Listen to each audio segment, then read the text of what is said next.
Sianipar, dan yang terakhir Muhammad Fauzan Al-Faris. Di lembar pertama ini, sebentar maaf. Di lembar pertama. Jadi di lembar pertama ini merupakan cover, di mana di cover ini yang pertama terdapat judul dari karya tulis ilmiah kami, yaitu pentingnya pendidikan karakter bagi para generasi muda. Selanjutnya ada logo Universitas Negeri Jakarta. Selanjutnya ada mata kuliah yaitu Bahasa Indonesia.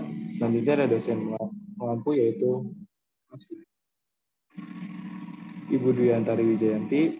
Selanjutnya ada disusun oleh kami kelompok 6. Dan selanjutnya ada Prodi Sarjana Pendidikan Matematika Fakultas dan Ilmu Pengetahuan Alam Universitas Negeri Jakarta tahun 2000. Lanjut ke halaman kedua yaitu kata pengantar. Saya izin bacakan.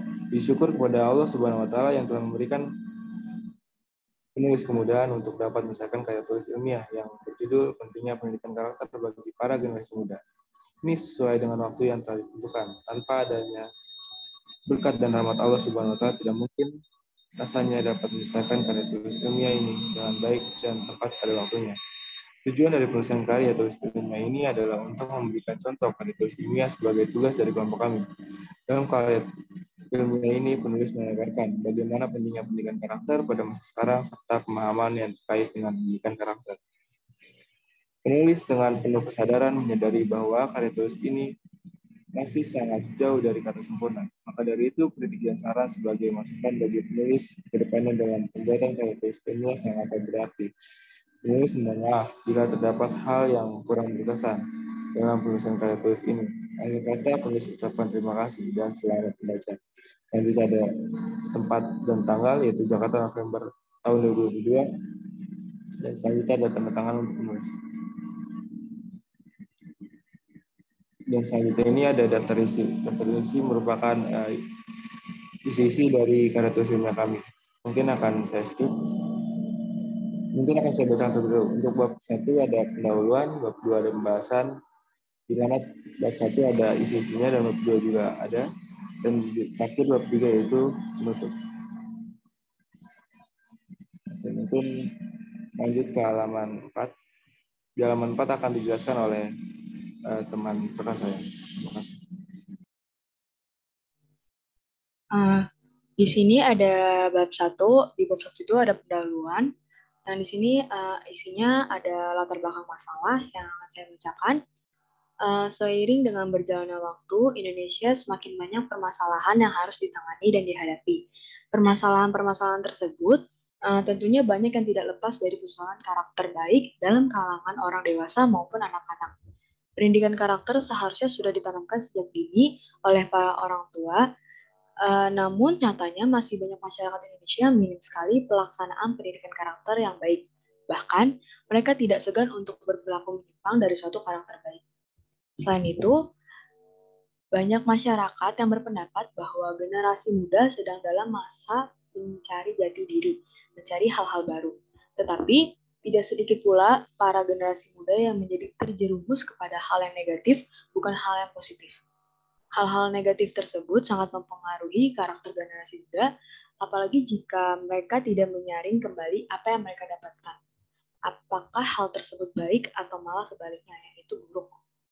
Hal-hal negatif yang dapat mempengaruhi karakter para generasi muda ini diantaranya yaitu merokok, tawuran antar pelajar, menggunakan obat-obatan terlarang, pergaulan secara bebas, meminum minuman keras, maraknya kasus bullying yang terjadi di lingkungan sosial, dan kegiatan buruk lain yang dapat mempengaruhi karakter generasi muda. Bahkan hal-hal tersebut juga menyimpang dari budaya dan norma yang ada di Indonesia. Rusaknya karakter para generasi muda pastinya akan merusak juga moral bagi para generasi muda.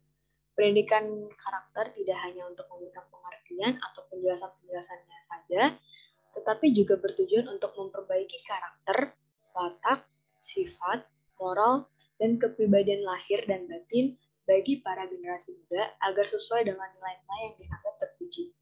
Dari pendidikan karakter ini diharapkan dapat melahirkan manusia yang memiliki kebebasan menentukan pilihannya, tanpa paksaan dan penuh tanggung jawab, yaitu manusia-manusia yang merdeka, dinamis, kreatif, inovatif, dan bertanggung jawab, baik terhadap Tuhan, manusia itu sendiri, maupun masyarakat.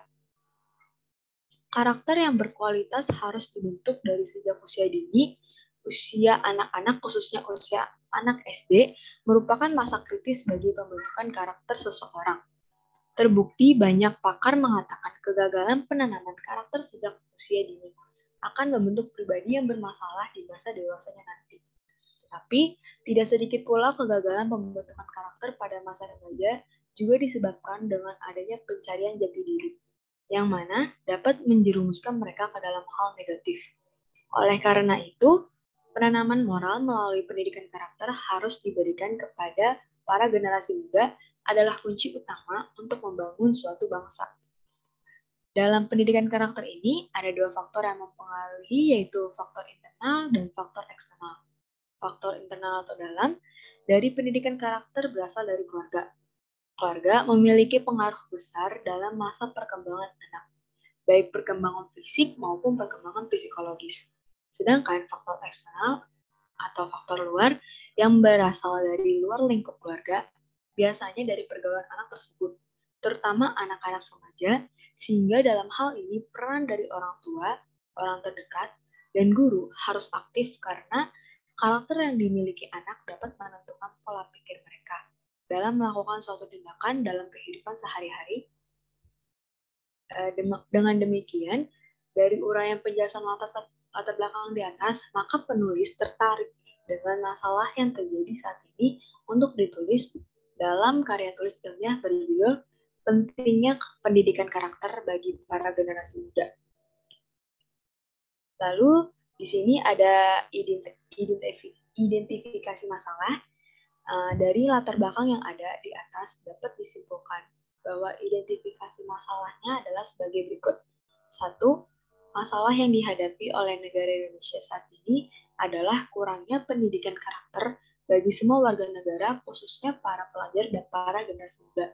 Yang kedua, kurangnya penanaman karakter bagi pelajar disebabkan dengan adanya opini tentang anak yang sedang mencari jati diri, sehingga mereka dibebaskan menggali lingkungannya hingga ke dalam hal-hal negatif. Yang ketiga, tidak adanya penanaman pendidikan karakter atau moral membuat para pelajar melakukan hal-hal negatif seperti tawuran, merokok, mencoba-coba minuman keras, mencoba obat-obatan terlarang, dan banyak hal negatif lainnya. Semua hal itu mereka lakukan atas dasar penasaran dan kemudian menjadi kecanduan, bahkan menjadi kebiasaan. Dilanjutkan oleh rekan saya.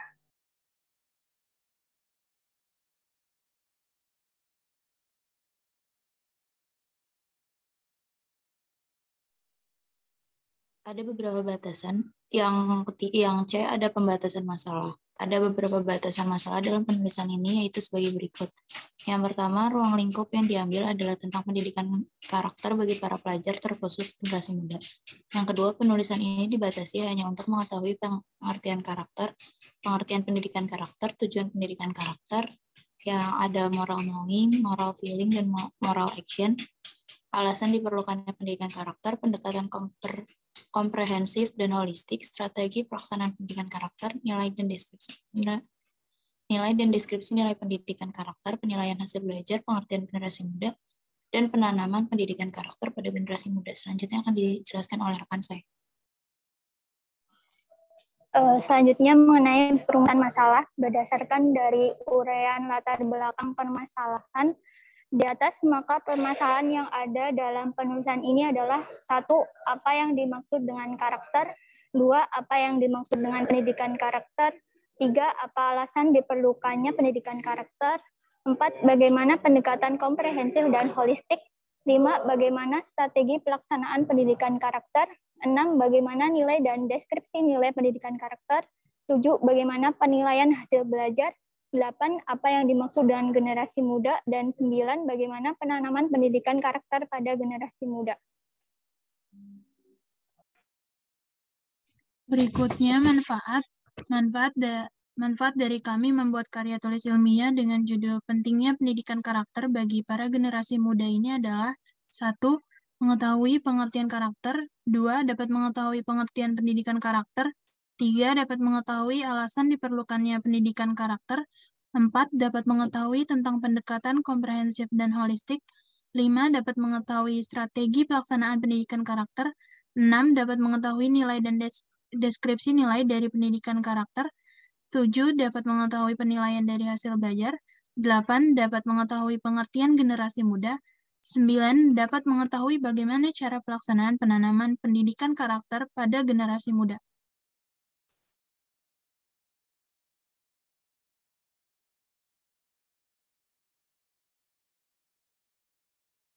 Yang selanjutnya di halaman 8 ada bab 2, yaitu pembahasan pengertian karakter. Secara etimologis, kata karakter dalam bahasa Inggris yaitu character, berasal dari bahasa Yunani atau Greek, yaitu cheresein yang berarti to engrave. Kata to engrave bisa diterjemahkan mengukir, melukis, memahat, atau menggoreskan. Dalam Kamus Bahasa Indonesia, kata karakter diartikan dengan tabiat, sifat, kejiwaan, akhlak, atau budi pekerti yang membedakan seseorang dengan yang lain dan watak. Karakter juga berarti huruf, angka, ruang, simbol khusus yang dapat memunculkan pada layer dengan papan ketik. Kata karakter adalah sifat yang selalu dikagumi sebagai tanda-tanda kebaikan. Dengan tanda-tanda kebaikan, kebajikan, dan kematangan moral seseorang. Secara etimologi, istilah karakter berasal dari bahasa Latin karakter yang berarti watak, tabiat, sifat-sifat kejiwaan, budi pekerti, kepribadian, dan akhlak. Karakter yang baik berkaitan dengan mengetahui yang baik atau knowing the good, mencintai baik atau loving the good, dan melakukan yang baik atau acting the good. Ketiga ideal ini satu sama lain sangat berkaitan. Orang lahir dalam keadaan bodoh, dorongan-dorongan primitif yang ada dalam dirinya kemungkinan dapat memerintahkan atau menguasai akhlaknya. Maka, efek yang mengiring pola pengasuhan dan pendidikan seseorang akan dapat mengarahkan kecenderungan, perasaan, dan nafsu besar menjadi beriringan secara harmonis atas bimbingan akal dan juga ajaran agama. Mengetahui yang baik berarti mengembangkan untuk menyimpulkan atau meringkaskan suatu keadaan sengaja memilah sesuatu yang baik untuk dilakukan dan kemudian melakukannya.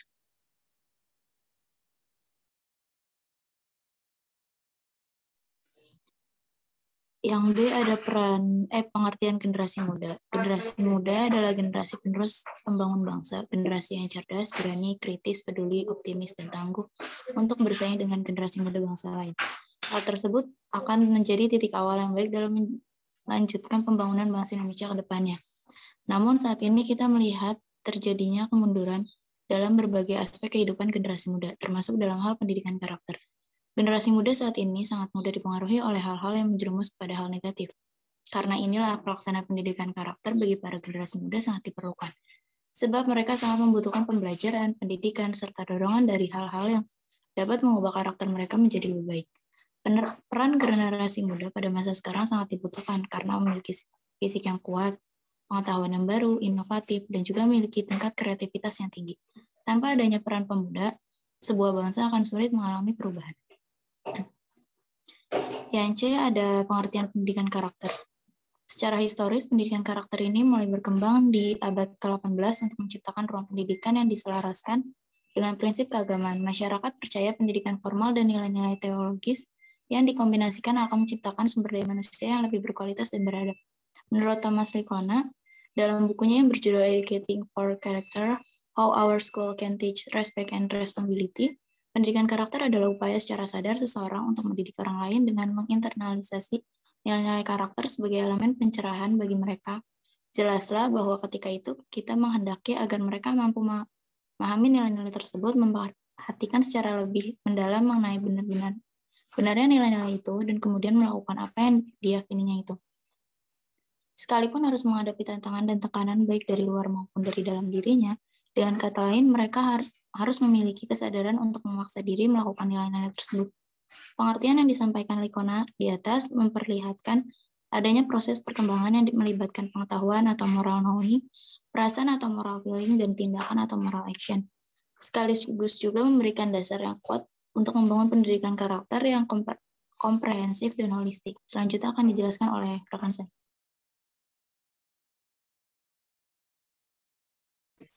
Penjelasan dari masing-masing proses perkembangan pendidikan karakter yang disampaikan oleh Licona adalah sebagai berikut. Yang pertama, moral knowing atau pengetahuan moral. Terdapat berbagai macam pengetahuan moral yang berhubungan dengan tantangan moral kehidupan. Berikut ini merupakan 6 hal yang menjadi landasan untuk mengetahui pengetahuan moral. A. Moral awareness atau kesadaran moral. Kepudaran moral yang menghantam hampir seluruh manusia dari berbagai tingkat usia menunjukkan adanya kebutaan dan kepapaan moral. Sederhananya, kita jarang memandang adanya cara-cara tertentu dalam masyarakat yang mengaitkan isu-isu dan penilaian moral. Generasi muda misalnya, kerap kali tidak peduli terhadap permasalahan ini. Mereka melaksanakan sesuatu tanpa mempertanyakan kebenaran suatu perbuatan tersebut. Yang B, knowing moral values. Pengetahuan nilai-nilai moral. Terdapat beberapa sifat yang mencerminkan bahwa manusia memiliki nilai moral yang tinggi, misalnya rasa saling menghargai terhadap kebebasan maupun kehidupan orang lain, memiliki rasa adil, tanggung jawab, sopan santun, serta toleransi kepada seluruh manusia. Beberapa sifat tersebut merupakan warisan dari generasi masa lalu untuk kehidupan masa yang akan datang. Dengan ini, manusia harus mampu membedakan antara yang baik dan buruk dalam kehidupan sosialnya. Mengetahui nilai moral berarti memahami juga bagaimana cara agar nilai yang bersangkutan dapat selalu diterapkan dalam berbagai macam situasi. C. Perspective taking atau memahami sudut pandang lain. Seseorang seringkali belum mampu berpikir atau menyadari tindakan yang dilakukannya sehingga tidak mengetahui bagaimana akibat yang akan dihasilkan. Untuk itu, perspective taking sangat diperlukan karena merupakan kemampuan untuk mengambil sudut pandang orang lain, melihat situasi sebagaimana adanya, membayangkan berpikir, bereaksi, maupun merasakan masalah yang ada. Mengambil pelajaran dari orang lain pada kenyataannya sangat penting untuk introspeksi diri setiap manusia dalam kehidupan. D. Moral reasoning, alasan moral. Moral reasoning melibatkan pemahaman mengenai perbuatan moral dan mengapa aspek moral tersebut sangat penting diterapkan oleh setiap manusia. E. Decision making atau pengambilan keputusan. Proses pemecahan masalah dapat dilalui dengan serangkaian langkah yang diambil oleh manusia untuk menentukan tindakannya. Pengambilan keputusan harus dilakukan dengan pola pikir yang objektif dan melalui identifikasi masalah. Pengambilan keputusan yang baik perlu diajarkan sejak dini supaya manusia mampu memilih pilihan dengan mengetahui akibat atau resiko dari pengambilan keputusan yang diambilnya. F. Self-knowledge atau mengetahui diri sendiri. Pengetahuan mengenai diri sendiri memberikan gambaran seseorang untuk mengetahui persepsi dirinya, apa permasalahan dan persoalan yang sedang dihadapi, maupun apa yang sedang dilakukan. Selain itu, seseorang juga dapat mengkompensasi kelemahan yang dimilikinya, sehingga dapat diatasi dengan mencatat peristiwa moral, bagaimana respon terhadap peristiwa moral tersebut, serta apakah respon tersebut benar untuk dilakukan. Untuk itu, menjadi seorang yang bermoral diperlukan kemampuan untuk mengetahui perilaku dirinya sendiri dan mengevaluasi tindakan secara kritis. Setelah moral knowing, di sini yang kedua ada moral feeling atau perasaan moral. Yang A ada conscience atau kesadaran. Conscience merupakan perasaan moral yang mendorong seseorang dalam melakukan perbuatan sesuai hati nurani, baik hati nurani dalam sisi kognitif maupun emosional. Jika seseorang telah melakukan kesalahan mengenai apa yang dia telah perbuat, kemudian segera mengakui kesalahannya dan tidak mengulangi tindakan tersebut, maka dapat dikatakan sudah memiliki komponen kesadaran yang baik. Bagi kebanyakan orang, kesadaran adalah persoalan moralitas. Mereka memiliki komitmen terhadap nilai-nilai moral dalam kehidupannya, karena nilai-nilai itu memiliki akar yang kuat dalam moral diri mereka sendiri, atau moral self. Hati nurani. Seperti contohnya, seseorang tidak dapat berbohong dan menipu karena mereka telah mengidentifikasi dengan tindakan moral mereka. Mereka merasa telah keluar dari karakter ketika mereka melakukan perbuatan yang bertentangan dengan nilai-nilai mereka. B. Self-esteem, penghargaan diri, merupakan kemampuan merasa bermartabat karena seseorang memiliki nilai kebaikan. Ketika menilai diri, kita akan menghargai diri kita sendiri dan tidak akan bergantung pada izin dari orang lain. Seseorang yang memiliki penghargaan yang baik terhadap dirinya sendiri juga akan memperlakukan orang lain dengan cara yang baik. Akan tetapi, penghargaan diri yang tinggi juga tidak sendirinya menjamin karakter yang baik. Hal ini disebabkan oleh penghargaan diri yang tidak didasarkan pada karakter yang baik seperti popularitas, kecantikan, atau kekuasaan. C. Empati merupakan rasa kepekaan terhadap keadaan atau penderitaan orang lain. Sebagai contoh, anak-anak muda yang mengarah pada sikap brutal pada dasarnya mereka mampu mengemban empatinya terhadap sesuai yang mereka ketahui. Tetapi mereka sama sekali tidak menunjukkan perasaan empati kepada orang-orang yang menjadi korban dari kekerasannya. D. Loving the good atau cinta kebaikan merupakan kemampuan untuk merasa senang saat melakukan kebaikan. Saat seseorang mencintai yang baik, maka otomatis ia akan melakukan sesuatu yang baik. Secara moral, seseorang yang cinta kebaikan sudah tertanam untuk melakukan hal baik dengan sendirinya, bukan berdasar pada kewajiban moral yang harus dilaksanakan. Self-control merupakan kemampuan untuk mengendalikan diri sendiri saat emosi datang dengan berlebih. Kontrol diri sangat penting dilakukan untuk kebaikan moral, sebab tidak akan mudah melakukan perbuatan yang salah. F. Humility atau kerendahan hati merupakan keterbukaan sejati pada kebenaran dan kemauan untuk bertindak memperbaiki kesalahan-kesalahan yang telah dilakukan. Kerendahan hati menjadi bagian dari karakter baik yang ada dalam diri manusia. Sikap ini juga merupakan sisi yang efektif dari pengetahuan diri dan sebagai pelindung terbaik bagi perbuatan jahat. Selanjutnya akan dilanjutkan oleh rekan saya. Bagian ketiga itu adalah moral action atau tindakan moral. Moral action adalah bagaimana membuat pengetahuan moral dapat diwujudkan menjadi tindakan nyata. Perbuatan tindakan moral ini merupakan hasil atau outcome dari dua komponen karakter lainnya. Untuk memahami apa yang mendorong seseorang dalam perbuatan yang baik atau act morally, maka harus dilihat tiga aspek lain dari karakter, yaitu kompetensi atau competence, keinginan atau will, dan kebiasaan atau habit. Yang pertama itu ada kompetensi atau kompeten. Moral kompetensi adalah kemampuan untuk mengubah penilaian dan perasaan moral ke dalam tindakan moral yang efektif. Untuk memecahkan masalah konfliknya misalnya, diperlukan keahlian-keahlian praktis, mendengar, menyampaikan pandangan tanpa mencemarkan pihak lain, dan menyusun solusi yang dapat diterima masing-masing pihak. B. Keinginan atau will. Pilihan yang benar tepat akan suatu perilaku moral biasanya merupakan sesuatu yang sulit. Untuk menjadi dan melakukan sesuatu yang baik biasanya mensyaratkan adanya keinginan bertindak yang kuat. Usaha untuk memobilisasi energi moral. Kemauan merupakan inti core dari dorongan moral. C. Kebiasaan atau habit. Dalam banyak hal, perilaku moral terjadi karena adanya kebiasaan. Orang yang memiliki karakter yang baik, seperti yang dikatakan William Bennett, adalah orang yang melakukan tindakan dengan sepenuh hati, dengan tulus, dengan gagah berani, dengan penuh kasih atau murah hati, dan dengan penuh kejujuran. Orang melakukan perilaku yang baik adalah karena didasarkan kekuatan kebiasaan. Karena alasan-alasan di atas sebagai bagian dari pendidikan moral, maka harus banyak kesempatan yang diberikan kepada siswa untuk mengembangkan kebiasaan baik dan memberikan praktik yang cukup untuk menjadi orang baik. Dengan demikian, memberikan kepada mereka pengalaman berkenan dengan perilaku jujur, sopan, dan adil. Yang dia ada alasan diperlukannya pendidikan karakter. Menurut Licona, terdapat 7 alasan mengapa pendidikan karakter itu harus diberikan.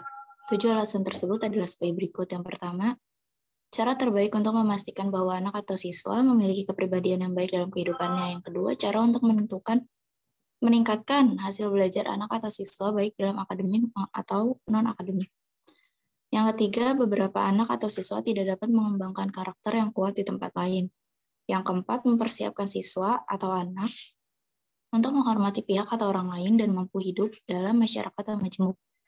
Yang kelima, penyimpangan berasal dari suatu akar masalah yang terkait dengan masalah sosial, moral, seperti hilangnya etika, ketidakjujuran, kekerasan, pelanggaran aktivitas seksual atau pelecehan seksual, dan rendahnya etika dalam belajar dan bekerja.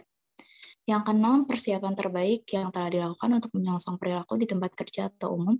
Yang ketujuh, kegiatan belajar dan mengajar nilai-nilai budaya yang merupakan bagian dari kerja peradaban. Selanjutnya akan dijelaskan oleh rekan saya. Kemudian selanjutnya ada pendekatan komprehensif dan holistik.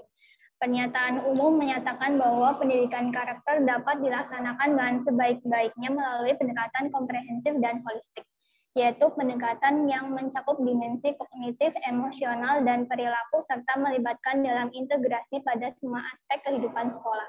Pendekatan ini juga bisa dikatakan suatu reformasi yang menyeluruh dalam kehidupan sekolah. Pendidikan karakter harus dilaksanakan secara komprehensif yang mencakup banyak aspek yang terkait menjadi satu kesatuan. Berkaitan dengan sifat komprehensif tersebut, banyak pendapat dari para ahli yang dapat dijadikan acuan. Menurut Muhajir, menawarkan alternatif model pengembangan nilai moral lewat proses internalisasi. Nilai moral diperkenalkan pada peserta didik dengan mengajak partisipasi dalam pembuatan, diberi pemahaman rasionalitasnya, sampai berpartisipasi aktif untuk mempertahankan perbuatan moral tersebut. Pada sisi lain, peserta didik perlu pula kembangkan penghayatan emosionalnya, konasinya, sampai keimanannya lewat internalisasi atau menghayati nilai moral pada ketiga tataran tersebut.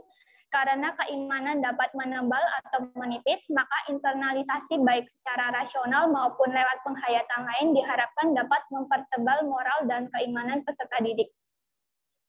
Kemudian menurut Suhdi mengatakan bahwa pendidikan karakter yang bertumpu pada strategi tunggal sudah tidak memadai untuk dapat menjadikan peserta didik memiliki moral yang baik.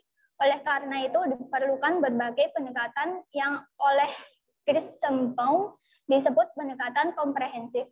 Pendekatan komprehensif diharapkan dapat memberikan pemecahan masalah yang relatif lebih tuntas dibandingkan dengan pendekatan tunggal. Istilah komprehensif dalam pendidikan nilai mencakup berbagai aspek, yaitu isi, metode, proses, subjek, dan evaluasi. Pendidikan karakter harus bersifat holistik, terlebih lagi di Indonesia yang berpandangan hidup pada Pancasila. Pendidikan karakter holistik dapat diartikan sebagai upaya memperkenalkan nilai-nilai kehidupan yang dapat menjadikan para generasi muda menjadi manusia seutuhnya, a whole human being. Nilai-nilai kehidupan yang relevan adalah kesatuan sistem nilai yang bertitik tolak dari filsafat manusia yang memandang bahwa manusia adalah makhluk individual sosial, jasmaniah, rohaniah, makhluk otonom sekaligus makhluk Tuhan. Dengan pendekatan komprehensif dan holistik ini diharapkan setiap instansi sekolah untuk mempersiapkan para guru, karyawan, petugas parkir atau kebersihan sekalipun, dan masyarakat secara bersama-sama punya kewajiban untuk membangun kultur sekolah dengan karakter yang baik agar dapat memberikan pengajaran karakter pada para pelajar, terutama para generasi muda. Karakter ini harus diperlihatkan oleh mereka ketika melakukan komunikasi dan interaksi dengan semua warga sekolah. Karakter ini harus mereka perlihatkan dalam bentuk tutur kata, pakaian, dan perilaku. Melalui pemodelan bersama ini diharapkan ada transmisi yang dapat membangun karakter para siswa dan warga sekolah secara keseluruhan. Dengan demikian, sekolah siap untuk melakukan penanaman pendidikan karakter pada para generasi muda agar tidak menyimpang kepada hal yang tidak baik. Selanjutnya akan dilanjutkan oleh rekan saya. Yang F ada nilai dan deskripsi nilai pendidikan karakter. Pendidikan budaya dan karakter bangsa Indonesia mengembangkan nilai-nilai yang secara khusus diidentifikasi dari 4 sumber, yaitu agama, Pancasila, budaya, dan tujuan pendidikan. Masyarakat Indonesia merupakan masyarakat yang beragama, yang artinya yang menjalani kehidupan individu, masyarakat, dan bangsa yang mana akan selalu didasari pada ajaran agama. Indonesia merupakan negara kesatuan republik yang ditegakkan oleh prinsip-prinsip dasar negara, yaitu Pancasila. Oleh karena itu, sudah semestinya bahwa Pancasila menjadi sumber nilai dalam kehidupan berbangsa dan bernegara. Posisi budaya dan tujuan pendidikan nasional yang di dalamnya telah dirumuskan kualitas yang harus dimiliki warga negara Indonesia sebagai sumber nilai juga tidak dapat diabaikan. Ada 18 nilai-nilai dalam pendidikan karakter beserta deskripsinya. Menurut Kementerian Pendidikan Nasional tahun 2013 adalah sebagai berikut. Yang pertama, religius, yaitu sikap dan perilaku yang patuh dalam melaksanakan ajaran agama dan kepercayaan yang dianutnya. Toleran terhadap pelaksanaan ibadah agama kepercayaan lain dan hidup rukun dengan pemeluk agama kepercayaan lain. Yang kedua, jujur. Perilaku yang didasarkan pada upaya menjadikan diri sendiri sebagai orang yang selalu dapat dipercaya dalam perkataan, tindakan, dan pekerjaan. Yang ketiga ada toleransi, yaitu sikap dan tindakan yang menghargai perbedaan agama, kepercayaan, suku, etnis, pendapat, sikap, dan tindakan orang lain yang berbeda dari dirinya. Yang keempat ada disiplin, tindakan yang menunjukkan perilaku tertib dan patuh pada berbagai ketentuan dan peraturan. Jadi dengan perilaku tertib ini dapat membangun karakter peserta didik dalam kehidupan nyata. Yang kelima, kerja keras, yaitu perilaku yang menunjukkan upaya sungguh-sungguh dalam mengatasi berbagai hambatan, belajar, dan tugas, serta menyelesaikan tugas dengan sebaik-baiknya. Yang keenam, kreatif, yaitu berpikir dan melakukan sesuatu untuk menghasilkan cara atau hasil baru dari sesuatu yang telah dimilikinya. Yang ketujuh, mandiri, yaitu sikap dan perilaku yang tidak mudah tergantung pada orang lain dan menyelesaikan tugas-tugas. Yang kedelapan, demokratis, yaitu cara berpikir, bersikap, dan bertindak yang menilai sama hak dan kewajiban dirinya dan orang lain. Yang kesembilan, rasa ingin tahu, yaitu sikap dan tindakan yang selalu berupaya untuk mengetahui lebih mendalam dan meluas dari sesuatu yang dipelajarinya, dilihat, dan didengar. Yang ke-10, semangat kebangsaan, yaitu cara berpikir, bertindak, dan berwawasan yang menempatkan kepentingan bangsa dan negara di atas kepentingan diri dan kelompok atau golongan. Yang ke-11, cinta tanah air, cara berpikir, bersikap, dan berbuat yang menunjukkan kesetiaan, kepedulian, dan penghargaan yang tinggi terhadap bahasa, lingkungan, fisik, sosial, budaya, ekonomi, dan politik bangsa. Yang ke-12, menghargai prestasi, yaitu sikap dan tindakan yang mendorong dirinya untuk menghasilkan sesuatu yang berguna bagi masyarakat dan mengakui serta menghormati keberhasilan orang lain. Yang ke-13, bersahabat atau komunikatif, yaitu tindakan yang memperlihatkan rasa senang bicara, bergaul, dan bekerja sama dengan orang lain. Yang ke-14, cinta damai, yaitu sikap, perkataan, dan tindakan yang menyebabkan orang lain merasa senang dan aman atas kehadiran dirinya. Yang ke-15, gemar membaca, yaitu kebiasaan menyediakan waktu untuk membaca berbagai bacaan yang memberikan kebajikan bagi dirinya. Yang ke-16, peduli lingkungan, yaitu sikap dan tindakan yang selalu berupaya mencegah kerusakan pada lingkungan alam di sekitarnya, dan mengembangkan upaya-upaya untuk memperbaiki kerusakan alam yang sudah terjadi. Yang ke-17, peduli sosial, yaitu sikap dan tindakan yang selalu ingin memberikan bantuan kepada orang lain dan masyarakat yang membutuhkan. Yang ke-18, tanggung jawab, yaitu sikap dan perilaku seseorang untuk melaksanakan tugas dan kewajibannya yang seharusnya dia lakukan terhadap diri sendiri, masyarakat, lingkungan, alam, sosial, dan budaya, negara, dan Tuhan Yang Maha Esa. 18 nilai-nilai karakter di atas dapat menjadi fokus guru untuk menanamkan dan mengembangkan nilai-nilai karakter pada setiap mata pelajaran yang ada di sekolah-sekolah di Indonesia.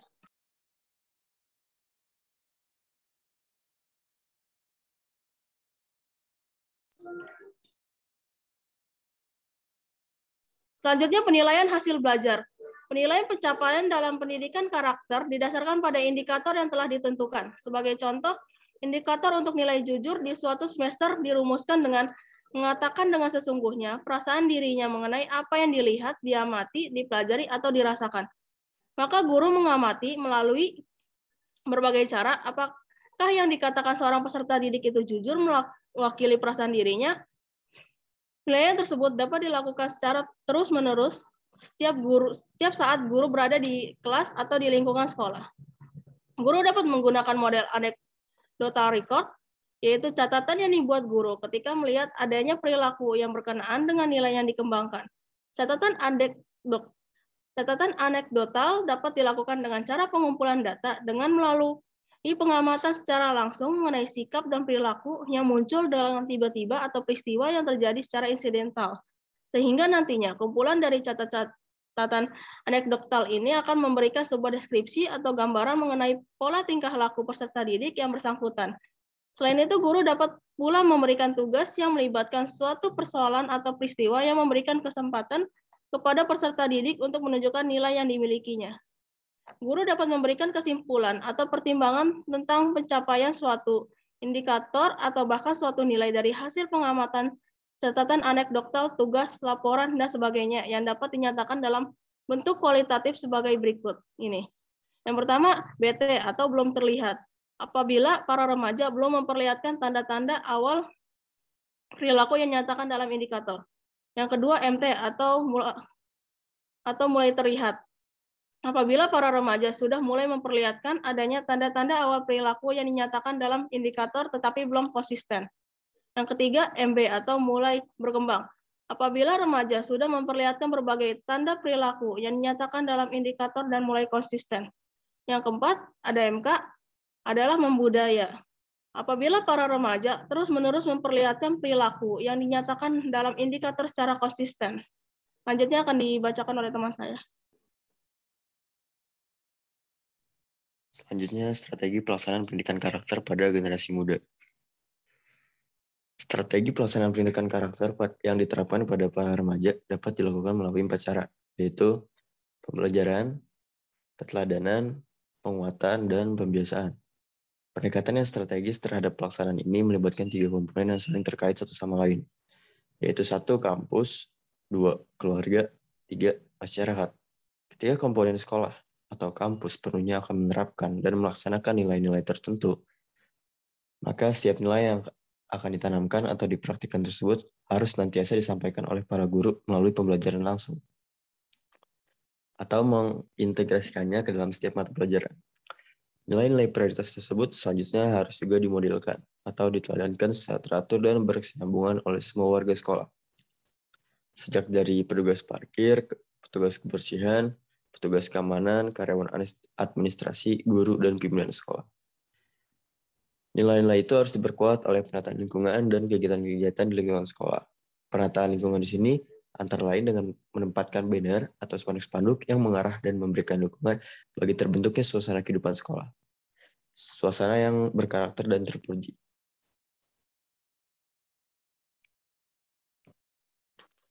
Pembiasaan atau habituation dapat dilakukan di sekolah dengan berbagai cara dan menyangkut banyak hal seperti disiplin waktu, etika berpakaian, etika pergaulan, perlakuan siswa terhadap karyawan, guru, dan pimpinan, dan sebaliknya.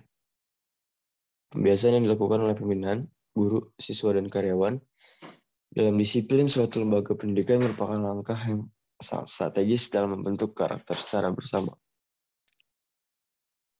Para pelajar adalah generasi muda yang sangat didambakan oleh negara.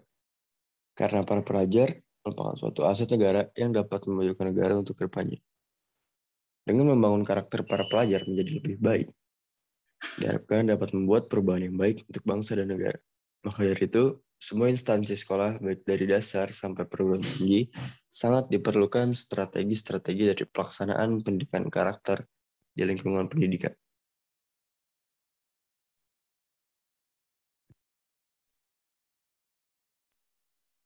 Baik, selanjutnya bab 3 yaitu penutup yang bagian A, kesimpulan. Jadi, karakter merupakan unsur pokok dalam diri manusia yang dengannya membentuk karakter psikologis seorang dan membuatnya berperilaku sesuai dengan dirinya dan nilai cocok dengan dirinya dalam kondisi yang berbeda-beda. Generasi muda adalah generasi penerus bangsa. Generasi yang baik akan menghasilkan bangsa yang baik pula. Perkembangan zaman yang sudah semakin maju ini akan mempengaruhi kehidupan penerus generasi, khususnya di negara Indonesia. Berbekal pendidikan yang baik, maka para remaja dapat melanjutkan kehidupan yang baik pula. Pendidikan karakter adalah upaya secara sadar seseorang untuk mendidik orang lain dengan menginternalisasi nilai-nilai karakter sebagai elemen pencerahan bagi mereka. Lalu jelaslah bahwa ketika itu kita menghendaki agar mereka mampu memahami nilai tersebut, memperhatikan secara lebih mendalam mengenai benaran nilai-nilai itu, dan kemudian melakukan apa yang diyakininya itu, sekalipun harus menghadapi tantangan dan tekanan baik dari luar maupun dari dalam dirinya. Oleh karena itu, kita sebagai generasi muda yang akan menjadi penerus bangsa itu wajib mengetahui apa itu pendidikan karakter dan menerapkannya dalam kehidupan kita, agar kita dapat menjadi penerus bangsa yang baik. Selanjutnya, saran. Untuk memperbaiki karakter dengan bertekad menjadikan bangsa yang baik, penulis menyarankan beberapa hal. Di antaranya, yang pertama, kita harus mengetahui apa itu arti dari karakter. Yang kedua, kita harus mengetahui apa itu arti dari generasi muda. Yang ketiga, kita harus mengetahui apa itu arti dari pendidikan karakter. Dan yang keempat, kita harus mengetahui nilai dari karakter. Kita harus menerapkan nilai dari karakter. Yang kelima, kita harus menerapkan nilai dari generasi muda. Dan yang terakhir, kita harus menerapkan nilai dari pendidikan karakter.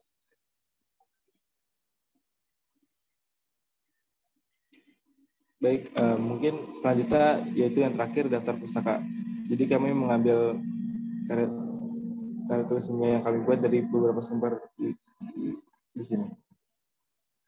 Mungkin untuk presentasi karya tulis ilmiah kelompok kami dicukupkan. Mungkin bagi teman-teman yang ingin bertanya dipersilakan. 6, silakan sebelum saya memberikan komentar, silakan teman-teman yang lain apakah ada pertanyaan? Coba kembali lagi ke atas judulnya. Sebenarnya ini cukup menarik ya, apa namanya, pendidikan karakter ya, pendidikan karakter, apa itu? Pentingnya pendidikan karakter bagi para generasi muda, karena memang sekarang itu sudah, apa ya, ibaratnya karakter itu sedikit ini ya, kurang, sehingga itu perlu adanya penting ya dalam penanaman karakter itu. Oke, sebelumnya silakan teman-temannya, apakah ada pertanyaan ke kelompok 6? Banyak sebenarnya yang harus ditanyakan.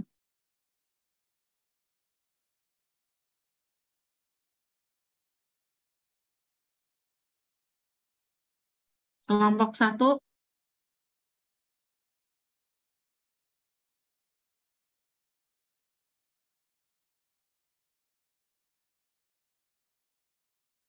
Nggak ada. Kelompok 2.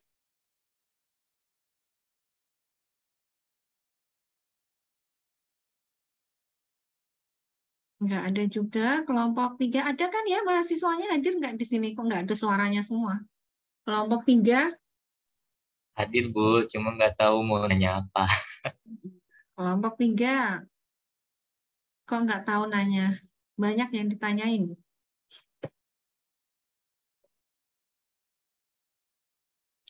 Kelompok 4.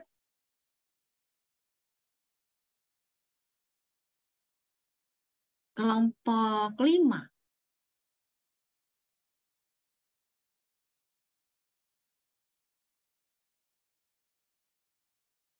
Nggak ada semua ya. Jadi kalau misalnya ada semacam ini, jadi tolong di apa namanya, dicermati gitu ya, dan berusaha untuk bertanya.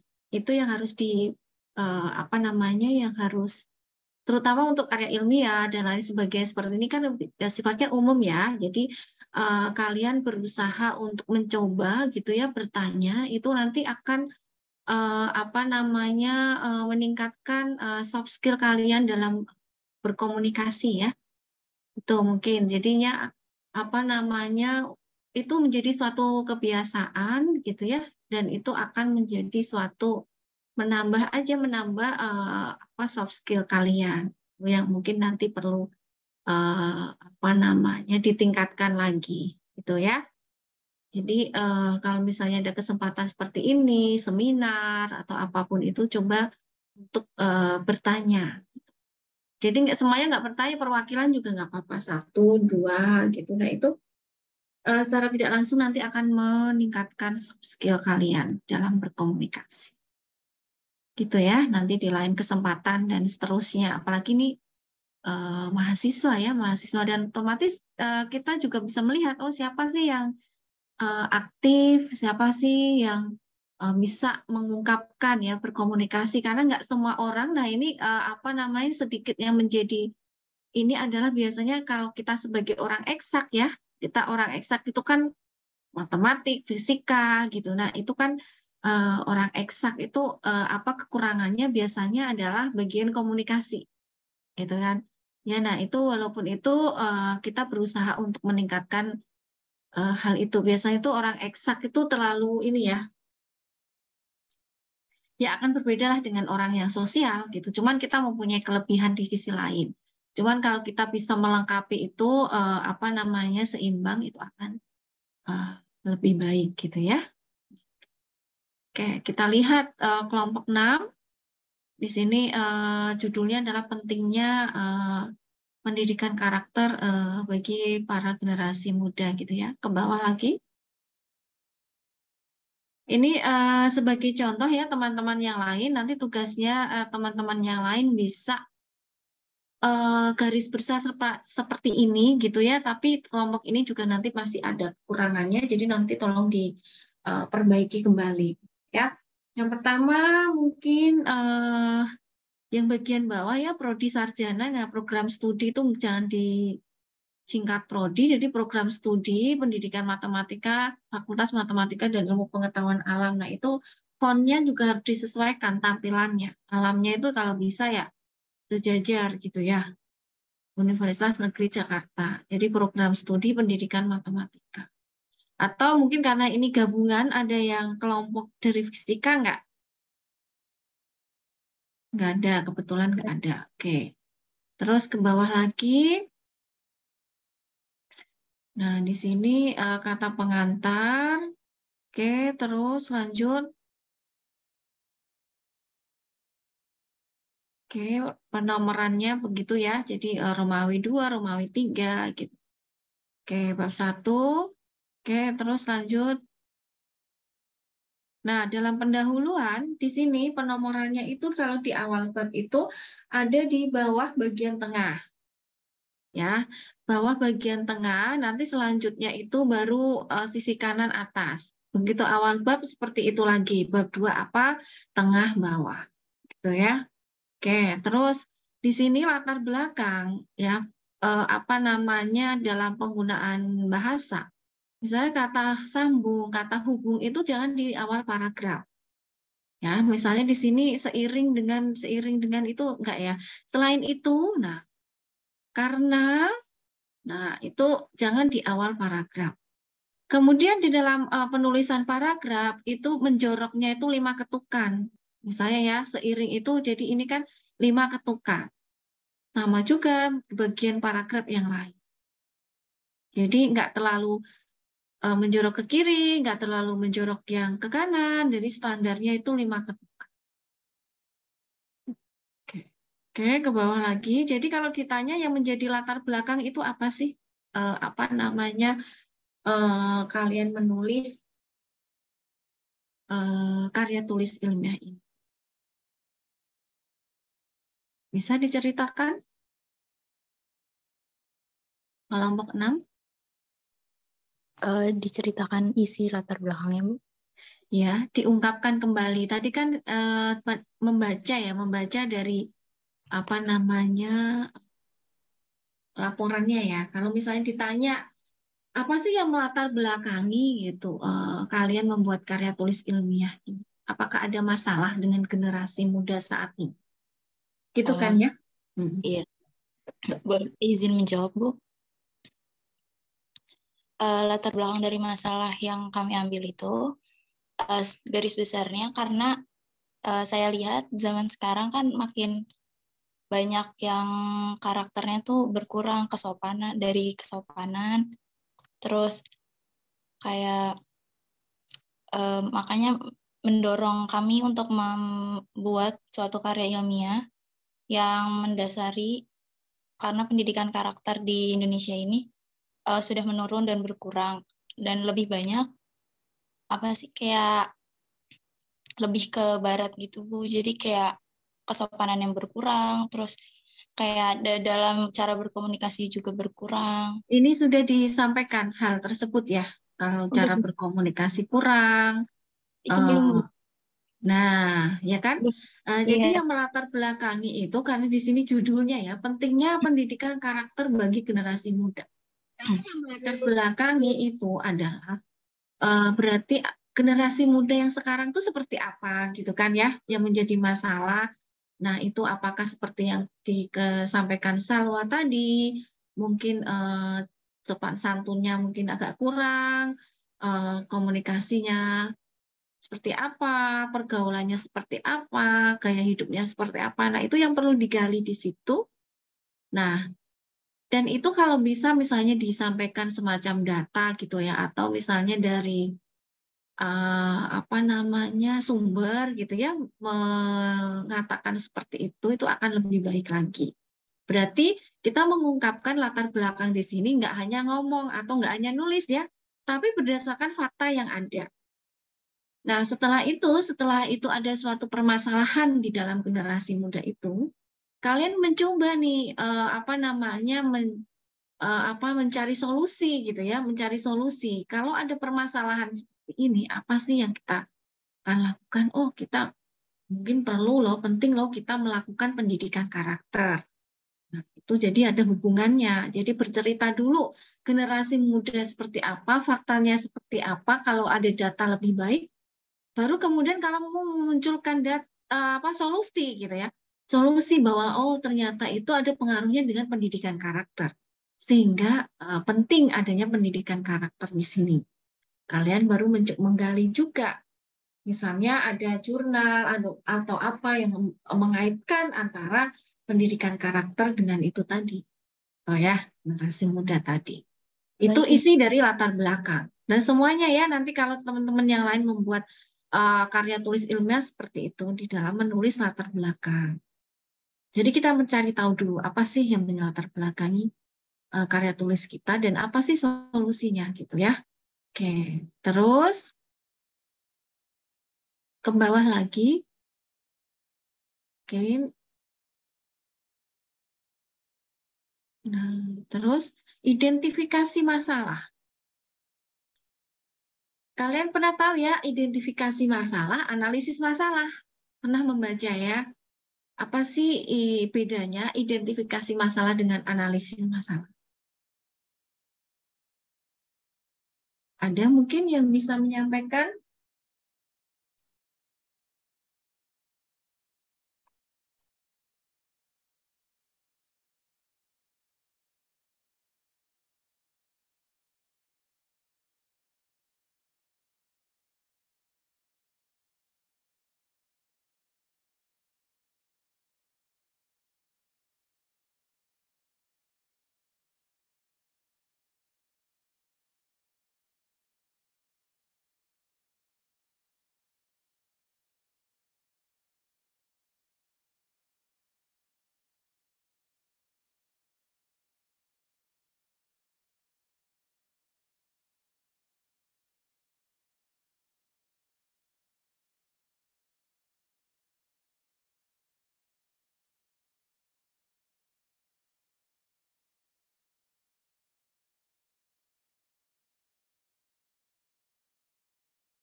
Ya, yang sudah.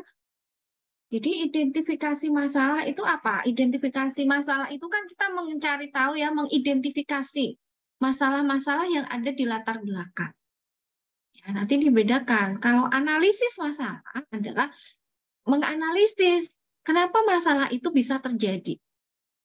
Gitu ya. Nah, masalah identifikasi masalah di sini adalah misalnya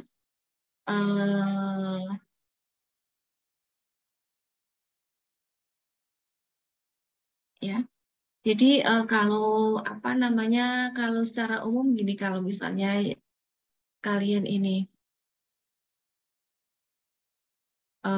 misalnya ya dalam pembelajaran matematik misalnya ya.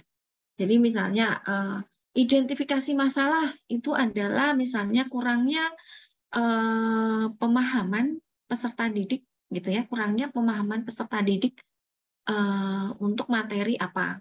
Materi bangun data. Nah, itu identifikasi masalah. Nah, analisis masalahnya, kenapa itu masalah itu bisa terjadi gitu ya. Nah, analisis masalahnya adalah, nah tadi identifikasi masalah kurangnya pemahaman secara didik. Nah, analisisnya adalah mungkin gurunya itu masalah itu terjadi karena misalnya gurunya itu penggunaan model pembelajarannya itu monoton atau menggunakan model pembelajarannya itu ceramah, gitu loh. Jadi ada suatu identifikasi masalah itu adalah masalah yang terjadi, analisisnya itu kenapa masalah itu bisa terjadi, gitu. Itu bedanya antara identifikasi masalah dengan analisis masalah. Gitu ya, makanya di dalam itu harus bisa di latar belakang itu harus bisa itu tadi menyampaikan gitu ya, yang melatar belakangi itu apa.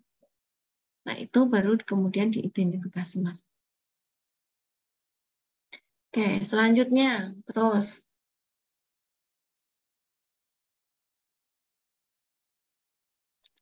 Oke, pembatasan masalah berarti di sini adalah pelajar, khususnya generasi muda. Oke. Terus langsung perumusan masalah. Nah, di dalam menuliskan perumusan masalah itu adalah ya, sebenarnya nggak banyak pertanyaan ya, nggak banyak pertanyaan. Jadi di dalam merumuskan masalah itu apa sih yang menjadi pokoknya ya. Nah, dan ini ada kaitannya dengan kesimpulannya. Kesimpulan yang kalian tulis itu adalah menjawab rumusan masalah. Ya, kalau rumusan masalahnya itu misalnya ada 2, berarti nanti kesimpulannya itu menjawab dari rumusan masalah. Jadi rumusan masalah itu bukan pertanyaan-pertanyaan di 1 sampai 9 gitu ya. Misalnya apa yang dimaksud dengan karakter, apa yang dimaksud dengan pendidikan karakter. Seperti itu. Kalau misalnya judulnya itu tadi apa sih tadi? Pentingnya ya. Pentingnya apa itu tadi pendidikan karakter gitu ya. Nah, itu berarti kalian merumuskan masalah itu misalnya apakah ada pengaruh antara pendidikan karakter apa tadi pentingnya pendidikan karakter untuk generasi muda ya? Iya, Bu. Ya, seperti itu. Maksudnya apakah ada pengaruhnya? Apakah ada hubungannya? Bagaimana menanamkan pendidikan karakter pada generasi muda? Jadi cukup 1 atau 2. Pertanyaan-pertanyaan yang lain ini akan dijawab di dalam kajian teori. Ya kan? Karakter itu apa? Jadi di dalam kajian teori nanti apa yang ada di judul itulah yang dibahas atau yang dicari tahu. Tadi kan pendidikan karakter, ada generasi muda. Nah, itu yang ada di kajian teorinya. Gitu. Jadi penrumusan masalah ini cukup 1 atau 2. Ya, terus manfaat. Nah, manfaatnya ini untuk siapa? Menulis karya ilmiah, dan manfaat ini lebih ke manfaat untuk generasi muda ya, mungkin ya, atau lingkungan masyarakat gitu. Jadi dapat mengetahui pengertian karakter. Nah, ini bukan seperti ini, tapi lebih ke kebermanfaatannya kalian menulis karya tulis ilmiah ini untuk siapa? Misalnya untuk generasi muda ya, berarti apa manfaatnya? Atau mungkin untuk masyarakat, apa manfaat? Gitu, itu manfaat dari karya tulis tadi. Tuh. Kalau dapat mengetahui ini, itu biasanya tujuan ya, tujuan menulis karya tulis itu apa? Ya cukup 1 atau 2, misalnya untuk apa? Untuk meningkatkan pendidikan karakter bagi generasi muda.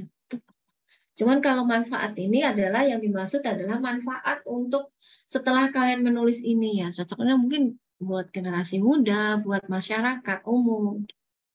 Jadi nanti kebermanfaatannya itu. Kalau mengetahui itu tujuan. Oke, lanjut di bab 2.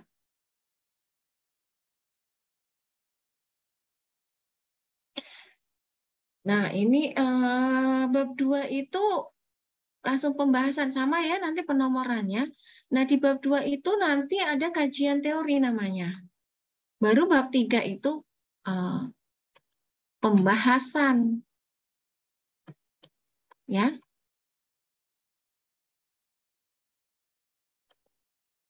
Lebih baik lagi kalau karya tulis ini dibuat semacam mini riset ya. Mini riset itu artinya melakukan apa itu namanya? Semacam penelitian kecil gitu ya. Jadi misalnya apa ya? Misalnya kalau misalnya di sini misalnya pengaruh pendidikan karakter terhadap apa? Kalau bisa, kalau nggak bisa ya sudah. Jadi bab 2 ini kajian teori, itu adalah hal-hal yang ada di judul. Tadi apa karakter, jadi kita harus tahu nih, pengertian karakter itu seperti apa. Gitu ya. Dan mungkin sebenarnya itu daftar pustakanya bisa dilihat dari jurnal ya, jurnal-jurnal. Nah itu banyak, kalau karakter mungkin di psikologi kali ya, di jurnal-jurnal psikologi gitu mungkin banyak mengenai karakter. Oke, terus lanjut. Dan biasanya untuk menulis ya, secara teoritis itu minimal 3 jurnal yang kita pakai setiap bab ini. Misalnya pengertian karakter minimal tuh 3. Oke, terus lanjut.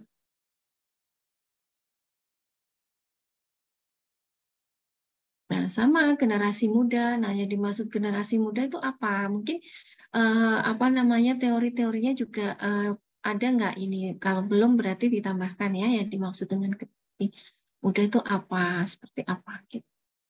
Oke, terus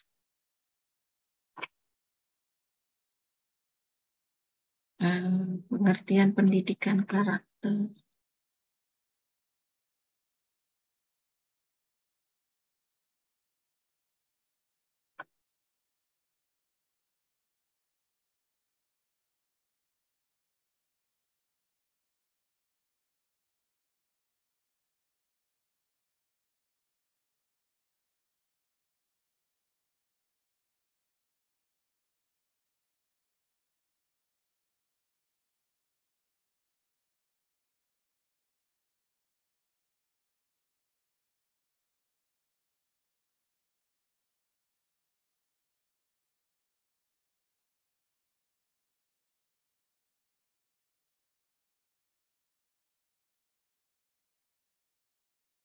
Ya, terus lanjut ke bawah lagi. Penomorannya juga ya diperhatikan ya, apakah sudah benar apa belum. Terus kemudian nanti kalau ada yang harus dimiringin gitu, harus dimiringin. Penomorannya itu kan A, misalnya A besar ya, A besar, B itu adalah untuk ini, kemudian nomorannya adalah 1, 2, setelah itu, setelah 1, 2 beranak lagi menjadi A, B, C, kecil-kecil, terus beranak lagi baru ada yang apa namanya semacam 1 terus di apa itu kayak kurung gitu penomorannya. Oke, terus lanjut terus. Ya. Terus lanjut. Ya. Nah, ini will itu asing ya? Iya, Bu. Nanti. Oke, terus lanjut. Nah, menurut Likona itu di mana apa ambilnya bukunya? 7. Ya, oke, terus lanjut. Ini sudah jam berapa ya sekarang? Maaf, di laptop saya ini.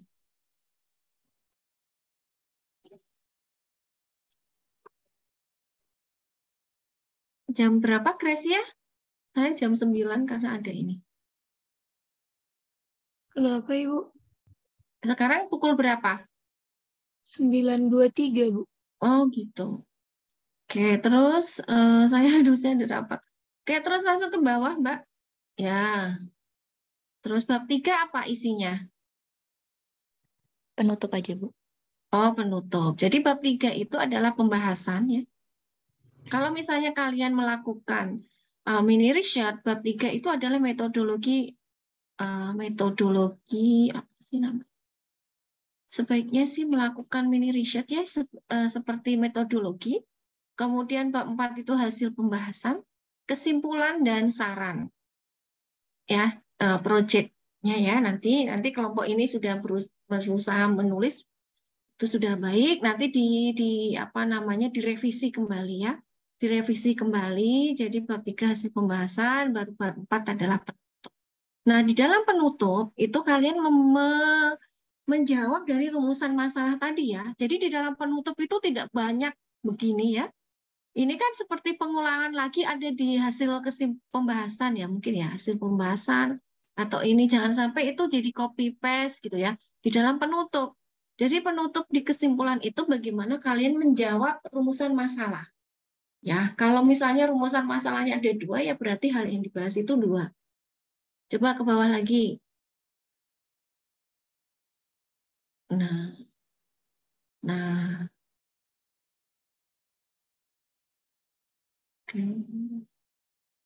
Nah, saran itu berarti apa namanya lebih kita harus mengetahui apa itu. Nah, itu saran. Nah, saran itu apa sih? Misalnya perlu adanya kajian lebih lanjut lagi tentang apa misalnya ya. Terus itu adalah saran. Saran apa sih yang diberikan setelah kamu menulis karya tulis ini gitu loh. Saran apa? Apakah perlu adanya apa itu namanya tindak lanjut? Apakah perlu adanya apa lanjutan dari karya tulis yang kamu buat? Itu adalah saran ya. Terus terakhir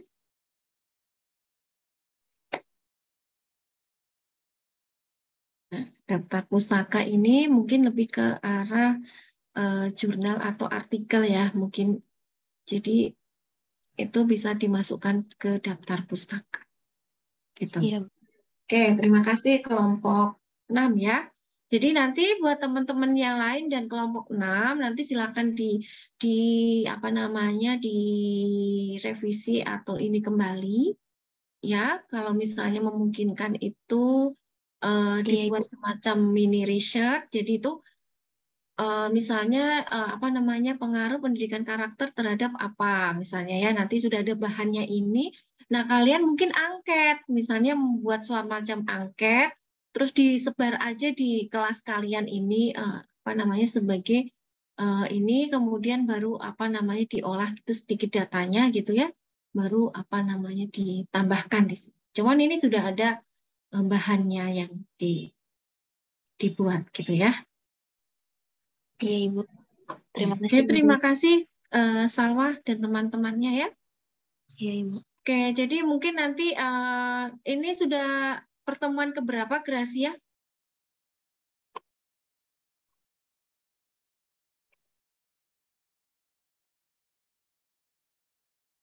Pertemuan ke-13, Bu. 13 ya. Jadi nanti masih ada 2 pertemuan lagi. Jadi nanti mohon nanti Senin depan ya. Paling enggak semua kelompok sudah mempunyai draft KTI-nya. Jadi draftnya KTI nanti kita akan apa namanya lihat bersama dan kita diskusikan gitu ya. Kemudian 2 pertemuan itu nanti UAS-nya adalah presentasi dari KTI-nya ini, gitu. Ya, jelas ya untuk proyek tugasnya ya. Jadi untuk 2 pertemuan mendatang kita diskusi mengenai apa itu namanya perkembangan atau progres dari KTI-nya. Kemudian nanti setelah pada saat jadwal UAS nanti presentasi KTI-nya. Gitu. Bu, ya, silakan pertanyaan. Izin bertanya, ini untuk memastikan untuk karya tulisnya apakah harus sesuai dengan bidang keilmuan atau keahlian gitu, Bu?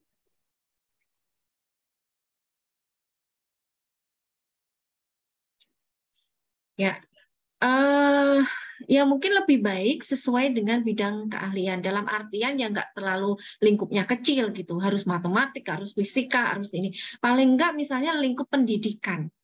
Gitulah ya. Lingkupnya nah itu mau ambil yang bagian mana gitu. Ya.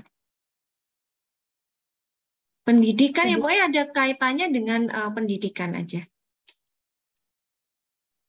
Ibu, tapi kan di sini nggak semuanya dari pendidikan, Bu, dari kelas ini. Apa satunya lagi?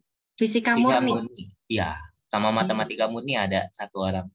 Ya, maksudnya kan masih pendidikan, maksudnya pendidikan itu bukan pendidikan yang ini ya, sesuai bidangnya aja, apa namanya ya, maksudnya pendidikan di perguruan tinggi kan ya. Oh, pendidikan secara umum. Ya, pendidikan secara umum. Oh, baik Ibu. Misalnya di matematik apa, misalnya penggunaan software apa, itu apa misalnya. Di dalam fisika juga bisa kan, apa penggunaan apa gitu yang bisa ini. Silahkan aja. Pendidikan secara umum, jadi bukan mengarah ke pendidikan lingkupnya lebih kecil lagi gitu. Oke, gitu ya. Ibu, kan hari Senin harusnya KP ya, Bu. Tapi anak pendidikan matematika ada beberapa orang, kayaknya 2 kelompok deh kalau nggak salah. Atau 3 kelompok gitu yang ada, gimana ya bilangnya, tugas Olimpisma itu ngajar di beberapa sekolah, Bu. Itu pagi itu. Iya, Bu, pagi. Ya udah, berarti kita hari Rabu ya. Rabu itu tanggal berapa, Mbak? Rabu tanggal 7, Ibu. Ya, oke. Ya udah, nggak apa-apa, berarti kita ketemunya Rabu. Ya. Baik, Ibu. Terus untuk kalkulus ya, ada kelas kalkulus juga ya siang ya. Nah, kelas ini kan ya, kelas B ya.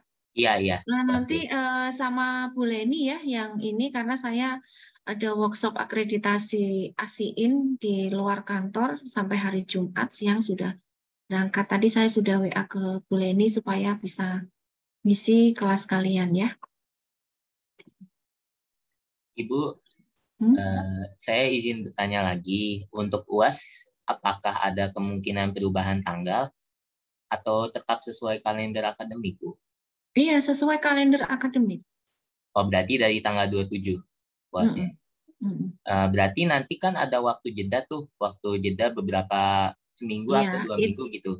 Itu dipakai untuk apa? Untuk KP ya, kuliah pengganti, nanti mata kuliah yang belum selesai, itu bisa memanfaatkan KP kuliah pengganti tersebut. Itu gunanya seperti itu. Terus kemudian kalian pun biar ada jeda, biar buat belajar, menyiapkan untuk UAS-nya. Oh, baik ya. Ibu. Terima kasih. Ya, jadi biar dikasih KP itu biar Bapak Ibu dosen yang belum selesai 15 pertemuan itu bisa mengganti di pekan KP, dan untuk kalian juga kalau misalnya sudah selesai kuliah berarti menyiapkan untuk belajar untuk UAS-nya gitu. Ya, karena UAS loh ya, maksudnya lebih disiapkan lagi ya kalau UAS-nya kan biar supaya nilainya di semester 1 bisa baik gitu. Sudah? Nah, Ibu, saya mau tanya, Bu. Kan minggu ke-16 itu kita kirim draft penelitiannya ya, Bu? Draft KTI-nya. Itu berarti bentuknya proposal penelitian yang baru bab 1 sampai bab 3 itu ya, Bu? Ya, terserah pencapaian masing-masing per kelompok aja. Jadi silakan kalau sudah sampai mana, silakan nanti dilihat sekilas sehingga saya bisa memberikan masukan-masukan itu. Jadi setelah ini mungkin kalian bisa diskusi per kelompok ya, menentukan apa sih yang akan kita tulis atau apa sih yang ini. Jadi bisa kalian diskusi masing-masing kelompoknya tadi. Oh iya, Bu. Terima kasih, Bu. Ya, oke. Ada lagi?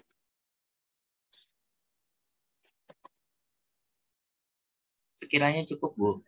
Oke, kalau cukup berarti saya cukupkan sekian untuk pertemuan hari ini ya, teman-teman ya. Nanti kita ketemu lagi di Rabu depan karena Senin kalian ada tugas ya. Oke, terima kasih semuanya. Mudah-mudahan semuanya selalu sehat-sehat dan semangat untuk menyiapkan UAS-nya ya. Assalamualaikum warahmatullahi wabarakatuh. Waalaikumsalam warahmatullahi wabarakatuh. Waalaikumsalam. Terima kasih banyak, banyak, Bu. Bu. Terima kasih, Bu.